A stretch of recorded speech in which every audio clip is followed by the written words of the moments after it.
মোমো খেতে ইচ্ছা করছে কিন্তু ময়দার মোমো খেতে ইচ্ছা করছে না। তাহলে আমার কাছে একটা উপায় আছে। আমি গতকাল বানিয়েছিলাম রাইস পেপার ডাম্পলিংস। হ্যাঁ, একদম ঠিক শুনছেন, রাইস পেপার। বানানো যেমন সহজ আর খেতে দুর্দান্ত। তাহলে চট করে রেসিপিটা দেখে নেওয়া যাক। প্রথমেই এই চিলি অয়েলটা আমি বানিয়ে নিয়েছিলাম। যে উপকরণগুলো দেখালাম ঠিক সেই উপকরণগুলো দিয়ে বানালে চিলি অয়েল কিন্তু একদম দোকানের মতন হবে।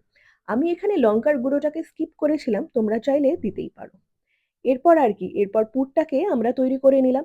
পুরের জন্য আমি চিকেনই দিয়েছি। তোমরা চাইলে ভেজিটেবলসও শুধু দিতে পারো। এই রাইস পেপারটা আমি কিনেছিলাম ব্লিঙ্কিট থেকে। তোমরা চাইলে অফলাইনেও কিনতে পারো।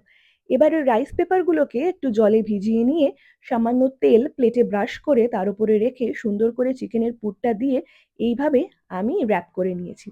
এবার কড়াইতে সামান্য তেল দিয়ে সেই তেলের মধ্যে দিয়ে দিয়েছিলাম এই র‍্যাপগুলো।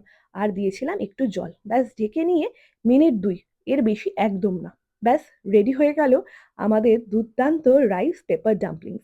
এটা কিন্তু সার্ভ করেছিলাম আমি সেই বানানো চিলি অয়েল দিয়ে। খেতে যা হয়েছিল না সে আর বলবো কি। তোমরা ট্রাই করে প্লিজ জানিও। তাহলে চলো টাটা, দেখা হচ্ছে না নেক্সট ব্লগে।